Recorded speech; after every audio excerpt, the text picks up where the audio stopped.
Last week we left with the splitting of the Yarden, and we spoke about this great miracle of the splitting of the Yarden, the bitter waters, the sweet waters, and I wanted to just continue highlighting things in the Svarim over here. So what happens next, right? They have to go through the Yarden. We spoke about it. They put rocks down. Let's say they really rocked it, and it's a machlokas, a meforshim, where they put the rocks, how they do the rocks, were the rocks in the water, were the rocks, right? You were saying it's a little bit complicated. And the meforshim all grapple with what's doing with these rocks. It seems they took another set of rocks. And then we're moving on to something interesting. I mean, it's all interesting. What happens is that you now see in the next parak, chapter 5, the Yehoshua now does the first. So they hear about this. They hear of the splitting, the Amorite kings, the Amorim, they hear about the splitting of the sea, of the Yarden River, actually, not a sea. And it says that their hearts melted, right? So they were like already intimidated by what was going on. So it says over here that Yehoshua, now, he commanded them to have a Bris Milah. So this is a very interesting thing, just to be omid on this point, that all 40 years in the desert, they did not have a Bris Milah. Yeah, this was one of my questions. Right, yeah, go for it. What's your question? Why didn't they have a Bris Milah? So why didn't they have a Bris Milah? That's a good question. So the simple answer, we'll start with simple, everything's simple, The simple answer is they didn't have a Bris Milah. There's two opinions in the Rishonim. The two opinions in the Rishonim are, I actually jotted them down over here, is that the Radak says, the Radak and the Ralbag, that they didn't know when they would move. So since they were always on move by the Ananei HaKavod, when the Ananei HaKavod started moving, they had to move. So they didn't want to do the Bris Milah. It was sakana in order to do the Bris Milah because they'd be healing, and then all of a sudden they have to move. They spent like 37 years one place though. Right, but even so, they didn't know. They didn't know it was going to move. But that's my question. No, if an 8-day-old baby doesn't move anyways, you're carrying them around. Also, Right, no, but it wouldn't be. But it wouldn't be. This is the interesting thing over here in the Das Sofrim. This is what for these classes. This is like what I'm going on. The Das Sofrim explains that the generation of the Makabli Torah didn't have a Bris Milah. Listen to what he says. Because it says 40 years in the desert, they didn't have it. So he says on the spot, Pasuk Vav, Parak Hey, Im Giloy Davar Zeh Shador Hasheni LeMakabli HaTorah Dor Hadeh Talmid Moshe Rabbeinu Lo Hayu Nimulim. Right? This Dor Hadeh, they didn't have brises. Hosef HaKasav Ki Gnus Zu Ha'am Atzmaya Ashamba Shemachmat Chatam Nigzar Leim Lindod Bamidbar. That this generation of receiving the Torah, he brings over here the second that they didn't have a Bris Milah. I never heard that in my life. Never heard that in my life. Well, it says because it was dangerous. That's the only reason. Right. So he goes into Arichos over here. So there's two reasons why. One says because they were traveling and it was dangerous, and then the other is because it says that there was no ruach tzvonis, this healing wind. So they said it was dangerous because this wind would heal. But I guess they didn't get wind of that. Oh, so terrible, right? Because Hashem so where was their Amunah? So it says. Such a big mitzvah to do. So they go into a whole halachic discussion over here about what? About they held that it's a mitzvah not to do the milah if it's suffix sakanas nefashos. If it's suffix sakanas nefashos, What does that mean? Why is it suffix? Right. What? Because they're not going to heal right. You're going to have these adults that are walking around that are just meal. I don't get infected. But it's a pella. I think it's the type of thing where like there was a lot of. First of all, this wasn't considered a good thing. I think the way it's written about. Hashem could do so many miracles with food and this and that, and this is such an important part of it. So I saw this question asked. I don't remember the answer. I saw this question asked by the Chida. The Chida asked, I saw it years ago, I don't remember the answer. The Chida says, the whole thing was miraculous. They were living in the Ananei HaKavod. They had the man. You're going to come along and tell me the Ruach Tzvonis? So Hashem should make the Ruach Tzvonis blow. Why didn't Hashem make the Ruach Tzvonis blow? To be honest, I don't remember the answer. I don't remember the answer, but I did see it asked. What? I could look it up. Last time I was by Bris, I saw like the mall go like this. Check for that rough phone. Oh yeah, but I also saw another thing. I saw another thing on this that Milah requires two things: Milah and Priya. So if you're medayik in the words here about the Milah, it says I just want one like Shanis. There's there's this lashon of like the second time, and somehow they bring out from the psukim here that it could be they did have Milah, but they didn't have Priya. That's what some of the Forshim want to say. So they had to complete the cycle of the Milah, and therefore it wasn't that they weren't not mold, but they weren't Cain mold. They were someplace in between, and they had to finish the job. It's funny, right? I think that this question over here of like the whole thing was miraculous, just make it work out, right? So I don't remember the answer to that, but I think that's what everyone's asking. That's basically what, right? Does that make sense? Okay. Then there's another thing over here. Then they do the Korban Pesach, because you can't do the Korban Pesach without Milah, right? And then what happens is they do the Korban Pesach, can't do the Korban Pesach without Milah. Then the month stops, right? Because remember, we're still in transition. The Jews are still in transition here, going from Moshe to Chutz La'aretz into Eretz Yisrael. So this is part of the transition period. Now there's an awesome thing that happens. Okay, now over here, I'll just read it. Maybe inside over here. So it says where the month stopped. They did the Korban Pesach, and it says over here, once Yehoshua meets God's commanders. That over here, once when Yehoshua was in Yericho, he looked up and he noticed a man standing before him with his sword unsheathed in his hand. Yehoshua went over him and asked, "Do you belong to us or to our enemies?" Right? So, and then I'll read this inside. So what's going on over here? Because now I have a big question on what I saw on this, but one of the things is that there's this angel that comes. Yehoshua seemed to understand that it was an angel, right? Even though it says a man, if you read the rest, you're going to see he really understood, right? But Yehoshua was on a high level, and what was Yehoshua really asking him? So even though it looks like Yehoshua thought he was a man, Yehoshua asked him, "Do you belong to us, or are you one of our enemies?" Now I saw also explained from the Zohar that there was a change. Remember, we're in transition, It's like nowadays, we're in transition. The Am Yisrael's like, everything's going on, Right? You enter Eretz Yisrael, you have the nation back in Eretz Yisrael, and everything all of a sudden changes. It's like now. So what's going on here? That the Jews did the Chet HaEgel, and Hashem wanted to punish them. So I saw the Zohar says that Hashem wanted to punish them because they did the Chet HaEgel. So what does that mean? Hashem wanted to give them a lower hashgacha pratis. And Moshe went to Shemaim, he davened, "No, I don't want a governing Malach to rule over. I want you, only you, Hashem, to rule over." Now they're entering into Eretz Yisrael. They get Michael back. Now they get Michael back. It says Michael, you saw, right? The Meforshim say that. They get this angel Michael back. But Yehoshua didn't know whose governing angel this is. So Yehoshua says, "Are you the Tsar Shel Yericho? Are you one of the other nations on the lands, angel? Are you with us? Are you for my enemies with this?" Because this represents, again, the change in Hashgacha Pratis that was happening. What does the angel answer back? "No," answered the man, "I'm the commander of Hashem's army. Now I have come to you." Meaning to say, I'm for the Jewish people. Here I am. And he's still here on our right side. But I have a question on this. I just want to over here. And it says Yeshua threw himself to the ground, right? He prostrated, and Hashem says, just like he told Moshe Rabbeinu, because Yeshua was scared. So I saw that. Why did he bow to the angel? First of all, you see this in a lot of different places. By Eshes Manoach and Manoach, he also bowed. He thought it was a man. Turns out it was an angel, right? But I saw that. Why did he throw himself to the ground after? Because when Yehoshua first saw the Malach, he didn't know if it was the Jewish Malach or not. He thought it might have been the Sar Shova of someone else, like of Esav or something, So this was a sign of relief. He was like, "Oh, Baruch Hashem." He wasn't really doing Avodah Zarah. Right. He wasn't really doing Avodah Zarah. There's another question about bowing to people by Nebuchadnezzar and Daniel. This comes up about the Inyan of a Tzaddik. Sefer Daniel, whenever we get to Sefer Daniel, we'll definitely talk about that in the Nefesh HaChaim. Right? But he says, he says, remove your shoes. What's the remove your shoes over here? Just like Moshe Rabbeinu, I have to add a great Rav Shlomo Carlebach word over here. Right? So Rav Shlomo says, you already did. By Moshe Rabbeinu, he says, very good. So he says that why does Hashem tell Moshe, remove your shoes? He says, remove your shoes because when you're not wearing shoes, your feet are sensitive. So every place that your feet take you, now you're the new leader of Yisrael, you have to be sensitive to all the people you'll come across.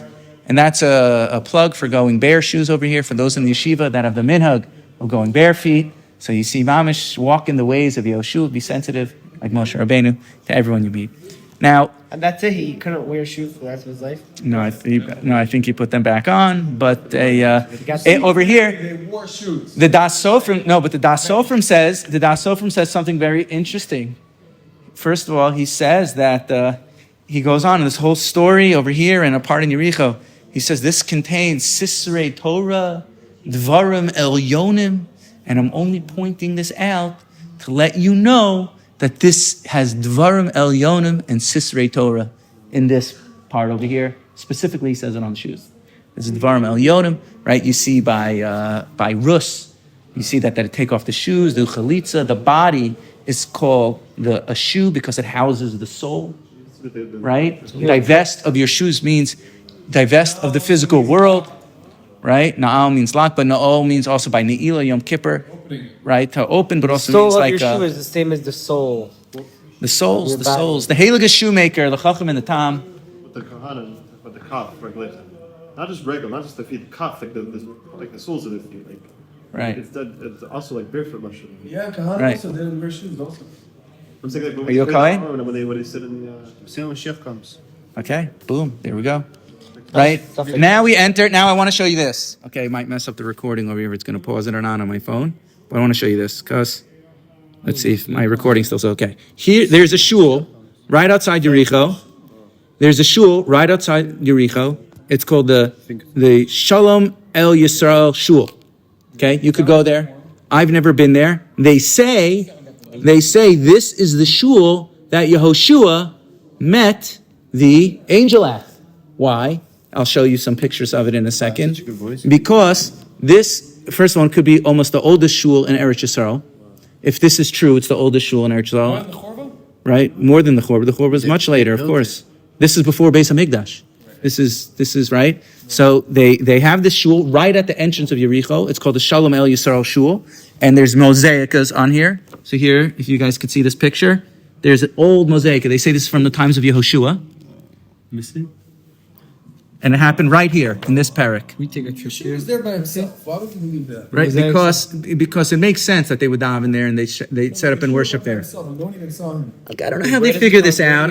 Again, I don't know. I'm not an archaeologist. How is This it still like place. this for 3,000 Okay, years? look, it was found in ruins, actually. They dusted it off. Here, I'll show you. Here's another picture of it.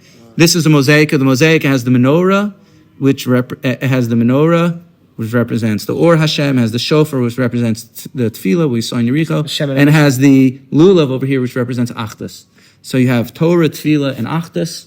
You have all three together in this ancient mosaic from times of Yehoshua. Then you have over here, you have this over here. This is another picture of it. It's green and red hearts in the mosaic. If you could see the pictures, guys, take a look.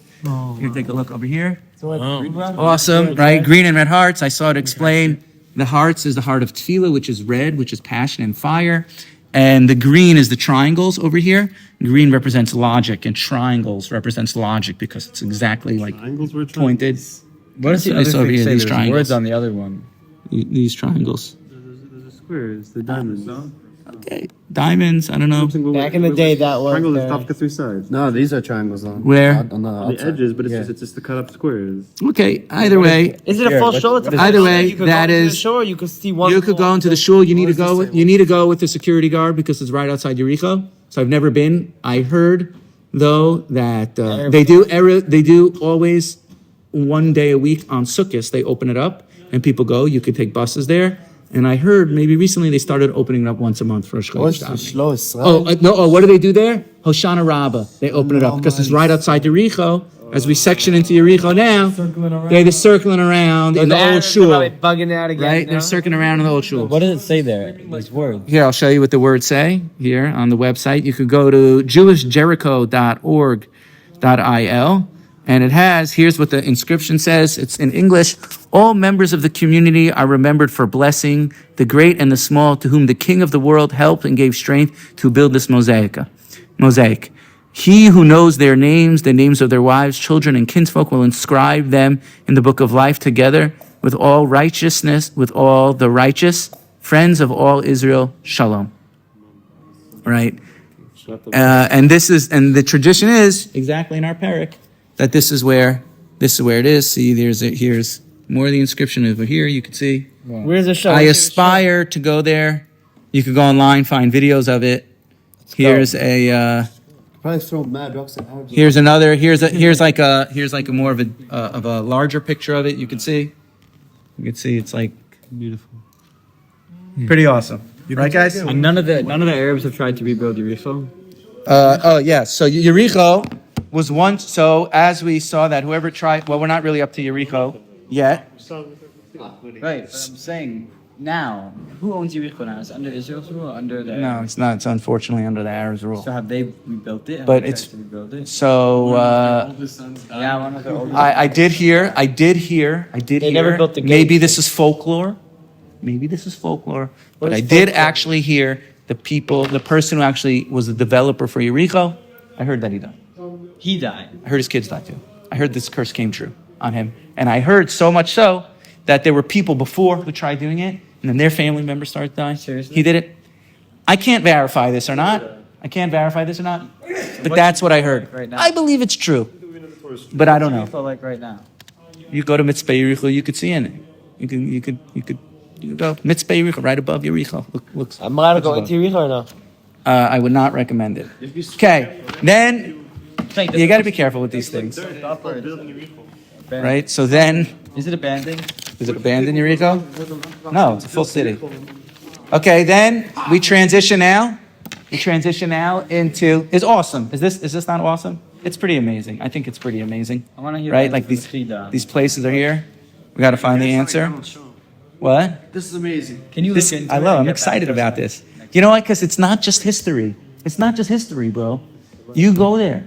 It's a live land. The land is alive. It's not a dead land. Not like some like static thing. You know, the land gives its bracha when we return. All these things come alive when we return. They surveyed Eretz Yisrael in the times of the Ottoman Empire about how many, from a geological standpoint, how many people can the land itself sustain.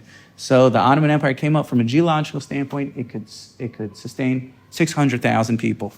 That's what they came up with. Now there's 9 million people here, meaning to say, starting with Yehoshua and really with Abraham Avinu, right? Buildings back then.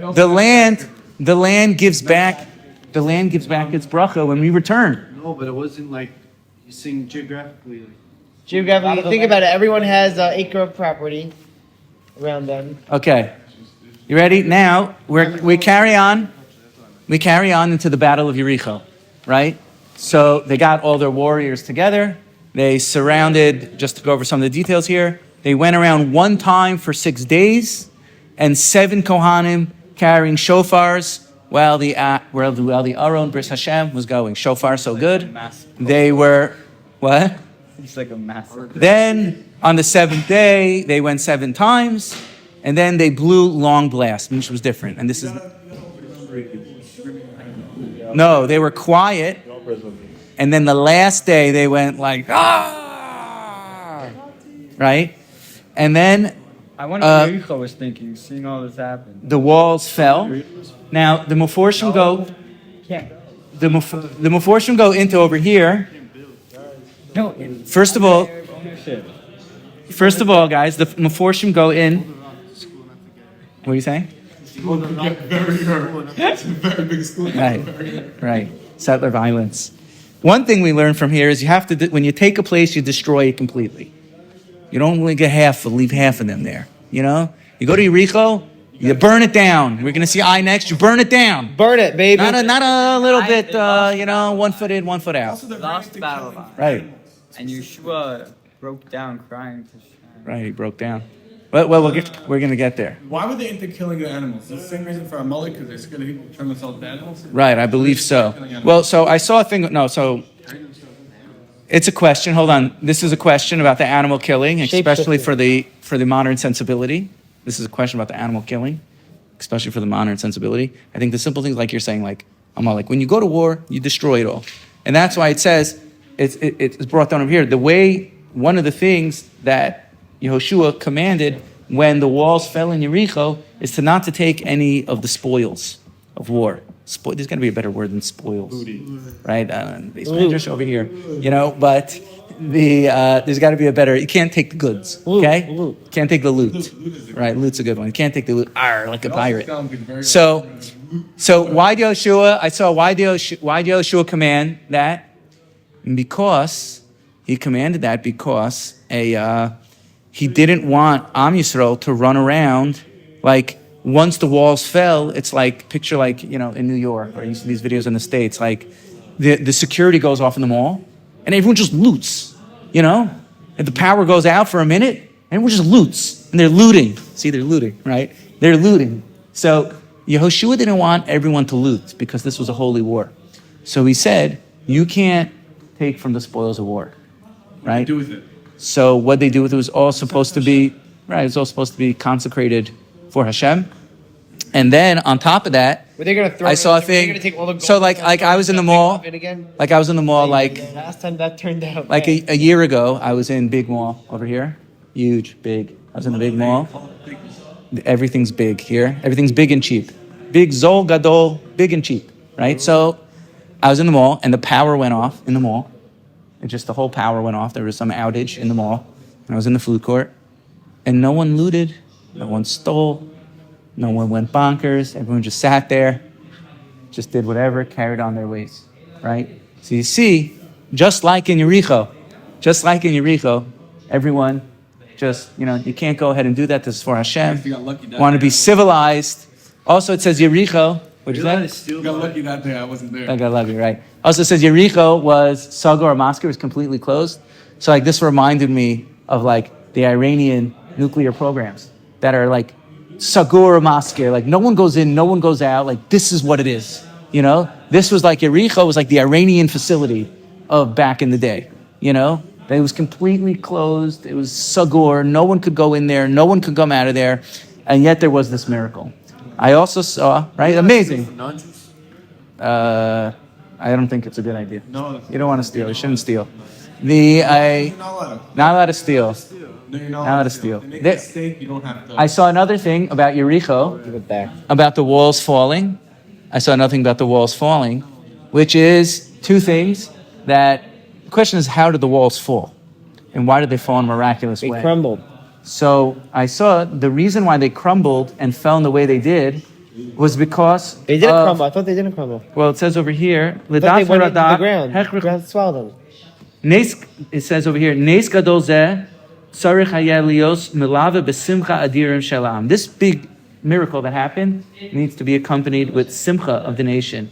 To hodia v'shevach l'Hashem v'itpalut mikol huraso. To give thanks to God.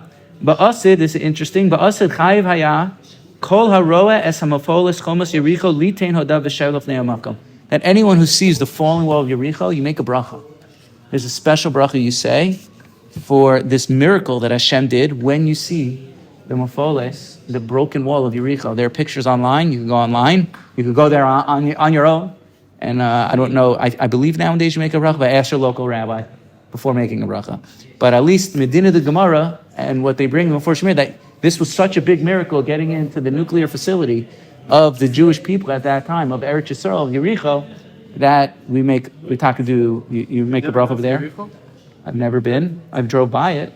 And then it says over here, it's right. Kol ha'am yochel lahaknes le'ir b'makom shehem omdim bo v'kavana hi sha'pirtzit tieh rechava kidei knisa kula. I mean, there's this like wide opening that all the nation can enter in. Ein zeh mechayev lomar ki hachoma nafla mikol avreya ki zeh yeh nes shelo letzorich. Meaning to say, like it just the main thing I want to get at. L'das haradak chokruk lomar kein kedei lahagir ketza nishara racha b'beisa ayam b'minipol achoma v'rolahan pasuk kal gimel. Means the wall fell in a certain way that Rachav's house was intact. Means it seems that this miracle had to come about to preserve Rachav because she was on the wall. Interesting, right? I was like, huh? Like it seems, according to the Radak and what the Das Sofrim brings, the miracle had to happen this way to protect Rachav. So her thing wouldn't fall. So part of it fell, but her thing still stayed intact in order for them to save Rachav. Why did they kill them? Why did they surrender? Or the house of Rachov?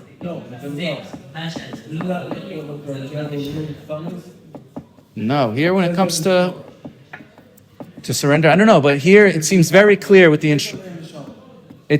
well, we're going to see by the Gevonim, right? The Gevonim we're going to get to. We didn't get to the Gevonim yet. They tricked. It's in a few prakim, right? The Gevonim tricked them, and they were supposed to destroy them. It's very clear what was supposed to happen here. Rid the land of the Tumah of the Zainam. The Meforshim will all go into great detail over here, talking about this was also a spiritual war. This wasn't just a physical war, which is why it was led by the Aron, which is why they had the shofars and Yoni de Yoma, which is why they walked 7 times to take down the 7 klipas, mitzad tumah of the 7 sefiros there, of the dark side, right? So they did all this thing to bring down the koach hatumah, to weaken the koach hara that's surrounded by Yericho until they, yitaka b'shofar gadol, until they blew the shofar. And many of the halachas on Yoni de Yoma, Rosh Hashanah that we learn are from these psukim, mashach b'karen yovel, right? You can't use this type of horn. You have to use Karen's not a proper horn. It has to be only from this type of animal, that type of animal. So another thing, I just add one last point as we wind down the story of Yericho over here, that this happened on Shabbos. That's what they bring. That this was in addition to the spiritual war over here, this happened on Shabbos because Shabbos is the most spiritual day. So it says they went in on Shabbos, and this enters into the whole thing about Melchamas Mitzvah.